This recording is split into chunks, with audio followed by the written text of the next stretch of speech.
Welcome to Catholic Views. I'm your host, Renae Kranz. On today's show, we have Mason Ferner and Sarah Dvoracek here. They are two Lumen Christi missionaries in our diocese. Mason's up in Aberdeen and Sarah is in Sioux Falls. They stopped in, earlier this week, probably last week by the time this goes on radio, to tell us what they're seeing out in the diocese with the young people, what kind of fruits they're seeing from the work they do as missionaries, and to share with us that there is hope and lots of it. They're very encouraged by what they see. So it's a really good conversation. I hope you'll stick around for it. First, we have Dr. Chris Bergwald for some Biblical Bites with Dr. B. Renae, I can't believe you didn't say something already. What? Happy New Year! Happy New Year! Oh, I forget that it's running on New Year's Day. New Year's Day. It's 2023. Yes. Can I? What are the odds? Obviously, we're recording this earlier. What are the odds that you made it to midnight last night? None. Absolutely zero. I can't even. Well, you know what? Last year I think I was. Maybe I woke myself up to see New Year. I don't even know why. Midnight. Most of the time we're like, let's go to bed. Wow. I have to tell you a real quick story. Please. Elise and I were down in a closet down in the room where we keep all of our camera equipment in, cleaning up some things, and we found this fantastic pull-down map that we've been threatening to bring it. It's not a biblical map. It's just a map. But we were like, ooh, Biblical Bites so map. Exciting. Biblical Bites. I'm waiting. Many of our that. longtime listeners will understand that. Yeah. Today's not going to be too mappy. Okay, fine. Sorry, but Happy New Year. Yes. So today is therefore, of course, it is the second Sunday of Christmas, but then the Solemnity of Mary. Is there such a thing as a second Sunday of Christmas? No, there's no such real. Well, I mean, there is. No. Stop. No. No, there often is. There normally is. Okay. Because Christmas doesn't always fall on a Sunday. Right. What's the Solemnity of Mary? Finish that.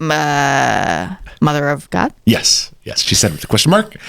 So the week after we celebrate, and this has been an ancient feast, the week after we celebrate Jesus' birth, we celebrate Mary's divine motherhood, that she is the... Now, just to be clear here, because there's confusion about this, the idea, and it's not just Catholics who hold this, the idea that Mary is the mother of God does not mean that she's the origin of Jesus' divinity. Right. The ancient teaching, the affirmation that Mary is Theotokos, the God bearer, the mother, the one who bore God. It's an affirmation that Jesus, it's not like there's the human Jesus and the divine. He does have two natures, human and divine, right, but there's one divine person. Right. So Jesus, in the second person of the Trinity, took on human nature and was born of the Blessed Virgin Mary. So Blessed Virgin Mary is rightly called the Mother of God, not because she originated his divinity, right, but to affirm that Jesus is one divine person with two natures. Just right, a little dipping the toe a little bit into some deep Christology there. But that's an ancient teaching. Mary is the mother of God, which really affirms Jesus's divine divinity is what that's about. Okay. It's also, though, what we read in the Gospels is about how the shepherds went in haste. They found Mary and Joseph, the infant lying in the manger. When they saw this, they made known the message that had been told them about the child. All who heard it were amazed by what had told them by the shepherds. Mary kept all these things, reflecting them in her heart. Then the shepherds returned, glorifying and praising God for all they had heard and seen, just as it has been told to them.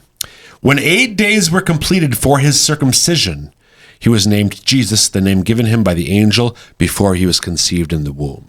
So we're celebrating Mary's divine motherhood. We're also celebrating Jesus' circumcision, the Jewish ritual by which Jesus formally becomes part of the covenant people. So I just had recorded recently a presentation for School of Missionary Discipleship, how Abraham, when he was 99, underwent circumcision, because that was the first time that God said, this is the covenant ritual by which you will affirm that you are that you were binding yourself to me and all of your descendants.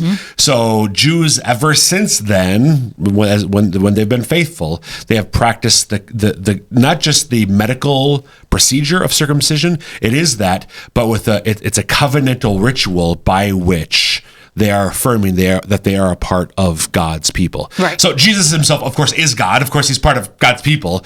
But again, in his humanity, being born into a Jewish family, this was the means by which newborn boys were formally brought into God's covenant with his people. Right. So all faithful Jews did this. So we're also, and this is why the gospel reading speaks about Jesus' circumcision, because it would happen on the 8th day.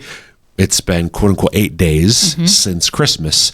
So he was born. 8 days later, he was circumcised. And this is when he's given the name Jesus. And just this is the last thing I want to mention.